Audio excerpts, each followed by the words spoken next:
Shalom saudara, puji Tuhan karena kita boleh berjumpa lagi.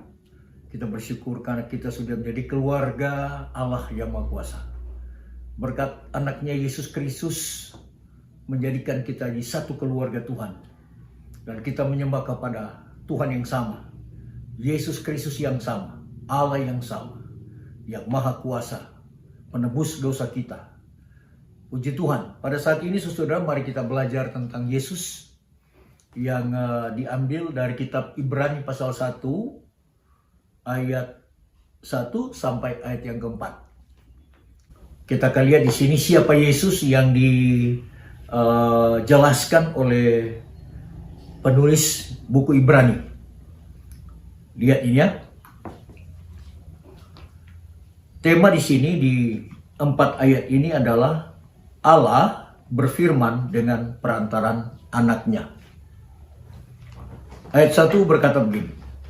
Setelah pada zaman dahulu Allah berulang kali dan dalam pelbagai cara berbicara kepada nenek moyang kita dengan perantaran nabi-nabi.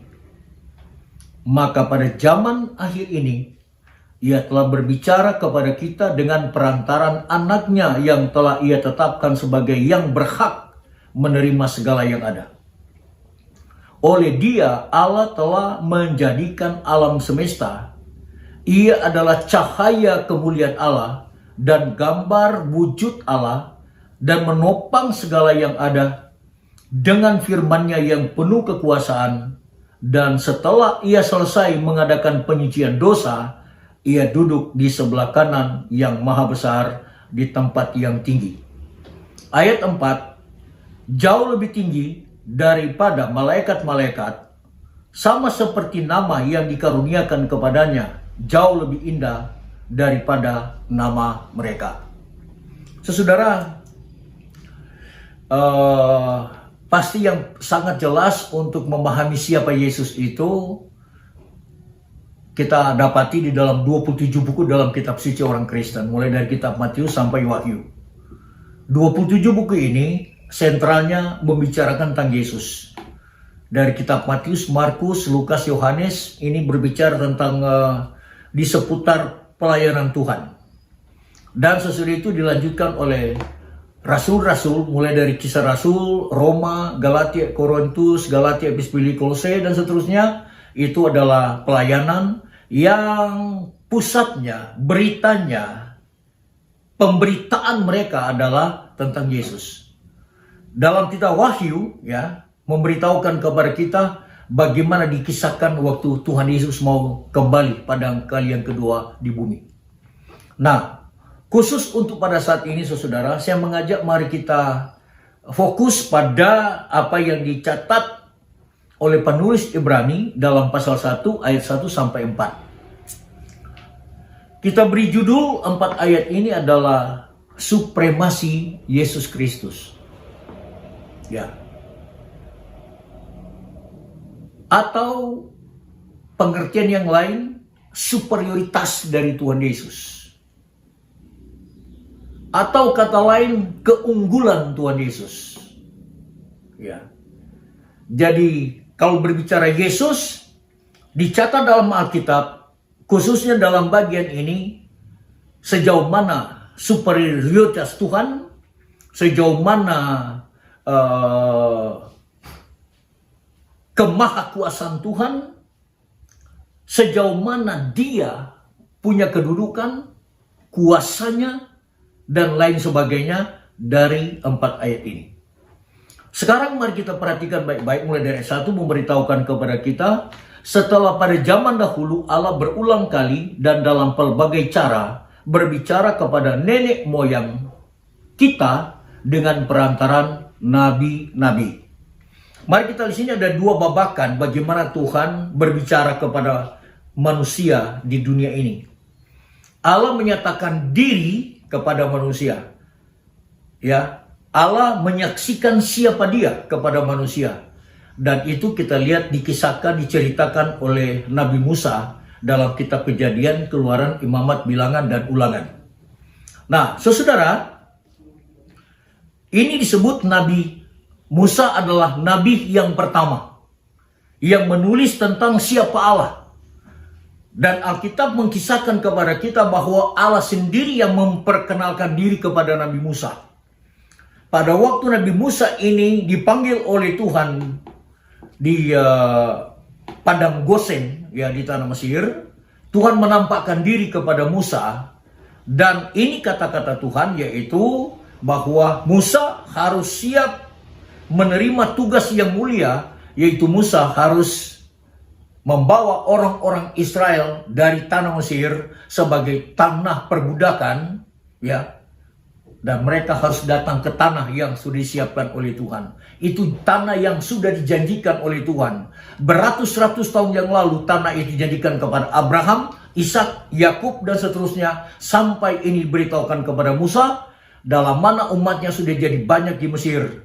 Dan Tuhan berkata, siap-siaplah, Anda harus siap menjadi pemimpin bangsa Israel dan bawa mereka di tanah yang dijanjikan. Makanya tanah Palestina, tanah Kanaan sekarang, negara Israel yang ada sekarang di sana, itu tanah yang dijanjikan oleh Allah sejak dari bapak leluhur sampai hari ini.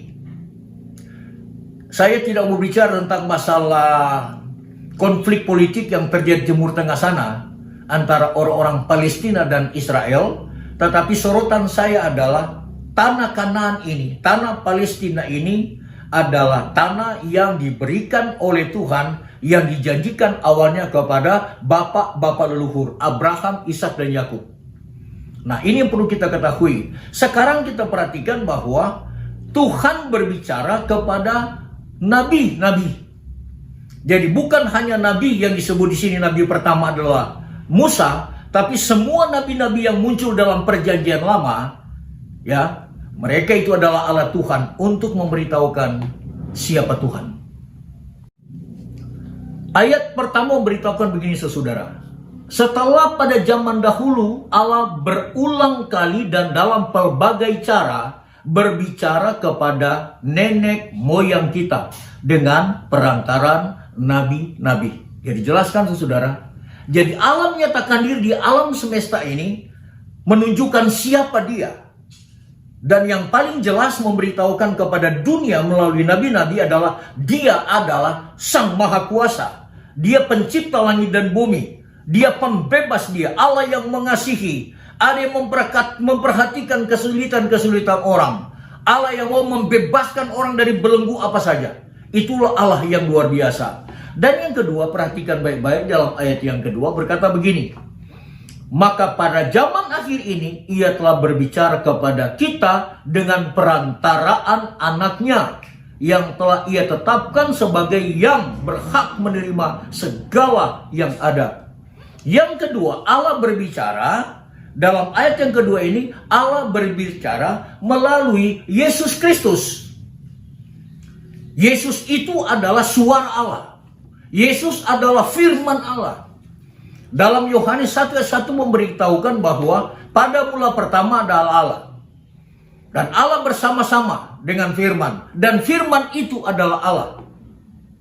Jadi di bagian yang kedua ini masuk dalam dunia perjanjian baru. Mulai dari kitab Matius sampai Maleakhi disebut perjanjian baru. Itu dimulai dengan peranan Tuhan Yesus. Ya, peranan Tuhan Yesus di sini dikatakan bahwa sekarang Allah berbicara melalui Yesus Kristus. Dan lebih jelas, saudara, Yesus itu adalah pribadi Allah. Dan kita akan lihat di sana ada beberapa ayat menjelaskan tentang supremasinya Tuhan Yesus, superioritasnya Tuhan Yesus. Dia adalah bukan manusia biasa saja, saudara. Dia dalam kitab Ibrani berkata bahwa dia sebagai imam, tetapi dia adalah imam besar, imam dari segala imam. Lalu kitab Ibrani juga memberitahukan bahwa dia nabi, tetapi dia nabi di atas segala nabi. Lalu Alkitab dalam kitab Ibrani berkata bahwa Tuhan Yesus itu melebihi dari malaikat. Ya, malaikat-malaikat surga pun mereka harus menyembah sujud kepada Tuhan Yesus. Jadi betapa Yesus itu adalah lain daripada yang lain. Dia adalah Tuhan. Supremasinya adalah karena dia Tuhan. Kemudian mari kita perhatikan lebih menarik sini begini, saudara. Ia dalam ayat yang ketiga adalah cahaya kemuliaan Allah dan gambar wujud Allah. Dia adalah cahaya kemuliaan Allah. Dan dia adalah gambar wujud Allah. Anda membayangkan, saudara, kira-kira siapa yang dapat memantulkan cahaya kemuliaan Allah? Ya, ditunjukkan kepada umat manusia yang secara ajaib. Ya, Alkitab memberitahukan kepada kita bahwa Yesus Sang Ilahi ini, dia memancarkan sinar kemuliaan Tuhan. Barangkali saudara kita terkesan dengan apa yang sudah terjadi pada waktu Yesus naik ke satu bukit, Gunung Tabor namanya, dari Galilea. Yesus memanggil murid-murid waktu mereka sementara berdua di atas Gunung Tabor, maka berubahlah wajah Yesus. Dikatakan wajah Yesus bercahaya, saudara. Dan cahaya itu berkilauan, putih luar biasa. Wajah Yesus itu, saudara.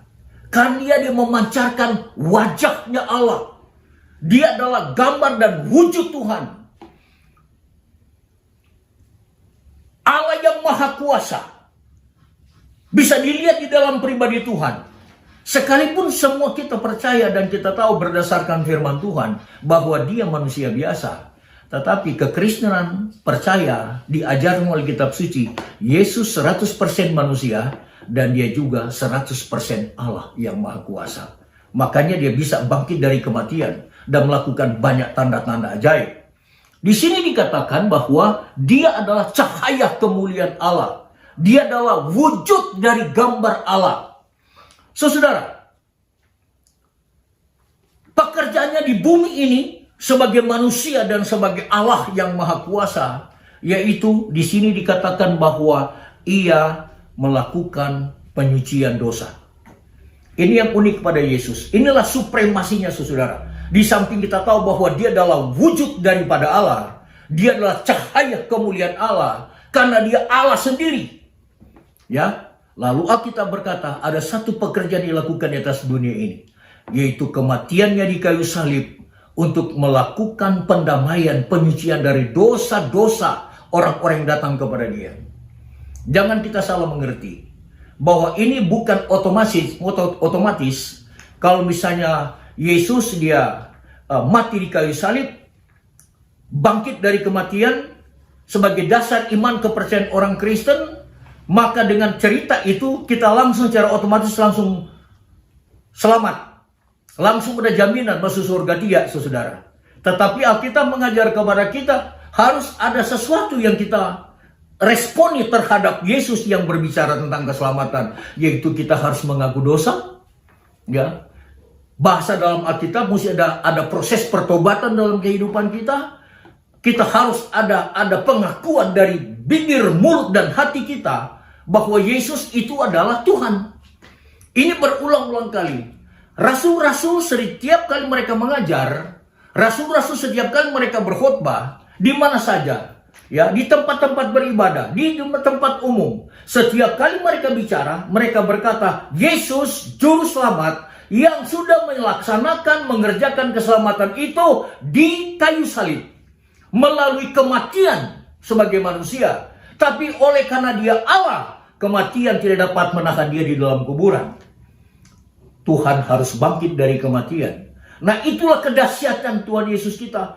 Makanya jangan heran, saudara, orang-orang Kristen begitu kuat percaya kepada dia, mengasihi dia, begitu kuat mereka menyembah kepada dia. Mereka sungguh-sungguh beriman kepada dia. Mereka yakin dan percaya siapa Yesus. Sekalipun mereka dianiaya, disiksa, diancam apapun. Tetapi karena mereka tahu Yesus adalah Tuhan yang luar biasa. Kita mestinya merasa takjub tentang pribadi Yesus. Anda boleh membayangkan dalam 4 ayat ini saja menjelaskan kepada kita tentang supremasi Yesus. Superioritasnya Tuhan. Keunggulan Tuhan, kehebatan Tuhan. Luar biasa. Ya. Kembali saya katakan bahwa Yesus adalah nabi besar, lebih daripada nabi-nabi. Dia adalah imam besar, lebih daripada imam-imam yang lain. Dia adalah pemimpin besar, melebihi daripada pemimpin seperti Musa dan sebagainya. Dan dia adalah raja di atas segala raja. Saudara, Yesus itu luar biasa. Dan oleh karena pekerjaan rohnya, saudara, yang sudah ada di dalam kehidupan manusia, yang roh itu akan menjadi tanda dalam kehidupan, menjadi meterai kepada orang percaya, makanya sulit untuk meninggalkan Tuhan, saudara. Di abad pertama, sejak Yesus naik ke surga, pengikut-pengikut Yesus disebut Kristen, mereka dikejar-kejar, mereka dianiaya, sampai mereka tinggal di bawah tanah, tinggal di gua-gua, tinggal di kubur-kubur. Mereka tidak disukai oleh masyarakat Roma pada waktu itu. Tetapi Anda membayangkan, sekalipun mereka disiksa, mereka ditolak di dalam masyarakat, mereka dibenci, saudara, mereka dianiaya, saudara, disiksa, saudara, tetapi kenapa mereka begitu kuat menyembah kepada Dia? Anda boleh membayangkan fakta sejarah, kita memberitahukan bahwa orang-orang Kristen mereka rela disiksa dengan cara apapun, oleh karena mereka tidak bisa membalas kasih Tuhan yang sudah mati bagi dosa mereka. Setiap orang yang terjamah oleh kuasa roh dan dia sadar bahwa dia orang berdosa, dan roh berbicara kepada dia bahwa juru selamat satu-satunya hanya Yesus. Setelah orang itu menjadi pengikut Tuhan, dia akan menjadi seorang penyembah yang luar biasa. Ya, dia menjadi pendoa yang luar biasa. Dia akan menyerah kepada Tuhan Yesus. Dia akan percaya terus kepada Yesus. Apapun yang terjadi. Itulah yang bisa dikatakan dalam firman Tuhan. Karena dia adalah Yesus besar dari segala-galanya. Dia imam besar dari segala imam. Dia nabi besar dari segala nabi yang ada di atas muka bumi ini. Dan dia raja di atas segala raja. Dan yang paling hebat dikatakan bahwa Yesus adalah juru selamat. Inilah yang menjadi jaminan yang paling utama kepada kita sebagai orang Kristen. Kita tidak merasa rugi, saudara. Sekalipun harus dibayar dengan mahal. Orang Kristen rela harus menderita. Tetapi dia yakin bahwa hanya sementara dia tinggal di atas dunia ini. Tetapi dia jaminan di surga dia kekal. Karena itu luar biasa ini. Kitab Ibrani mengungkapkan bagaimana kehebatan Tuhan. Supremasi dari Tuhan. Yesus yang luar biasa. Dia segala-galanya. Dia yang tertinggi. Dia yang paling super. Dia yang terhebat. Karena hanya dia yang dapat melakukan segala perkara dalam kehidupan kita. Dan satu yang paling utama. Yesus penyelamat dosamu dan dosaku. Nabi-nabi dahulu kala mereka tidak punya kemampuan untuk mengampuni dosa orang lain. Saudara, nabi-nabi dahulu kala mereka tidak berkata bahwa mereka penebus kesalahan orang lain, saudara. Nabi-nabi dan rasul-rasul dan imam-imam tidak berani juga berkata bahwa mereka itu ada kemampuan untuk membebaskan dosa seseorang. Tidak ada, saudara. Semua mereka harus datang kepada Tuhan. Tapi Yesus yang berkata, "Aku adalah jalan dan kebenaran dan hidup. Tidak seorang pun yang sampai kepada Bapa kalau tidak melalui aku." Yesus berkata di dalam Yohanes pasal 14 ayat 1 dan 2. "Percayalah kepada Allah, tetapi percaya juga kepadaku," kata Yesus. Kita bukan sekedar hanya percaya kepada Allah. Kita mengajar kepada kita harus percaya kepada Yesus. Mengapa Yesus berkata harus percaya kepada Dia? Karena Dia Allah, saudara. Tangkapkah pengertian dikatakan dalam Yohanes 14 ayat 1 dan 2? Percayalah kepada Allah, percaya juga kepadaku. Karena Yesus berkata, kalau kamu sudah dengar dari saya, kata-kata yang saya ucapkan, kamu sudah mendengar Allah yang Maha Kuasa. Kalau kamu taat kepadaku, kamu sudah taat kepada yang Maha Kuasa. Kalau kamu dengar kepadaku, kamu sudah mendengarkan suara yang Maha Kuasa. Kalau kamu taat kepadaku, kamu sudah taat kepada yang Maha Kuasa. Mengapa sesaudara Yesus berkata begitu? Ini betul-betul 100% sederajat. Ya. Karena Yesus Allah. Tangkapkan saudara. Saya mengajak kita sebagai orang-orang yang mau percaya kepada Tuhan Yesus. Ada tidak salah. Tidak salah. Boleh-boleh juga di dunia ini banyak rasul. Boleh juga di dunia ini ada banyak imam-imam. Boleh juga di dunia ini ada banyak nabi-nabi. Tapi superioritasnya dari semua itu adalah Yesus. Boleh saja kita mengagumi raja-raja di atas dunia ini. Tapi raja di atas segala raja hanya Yesus.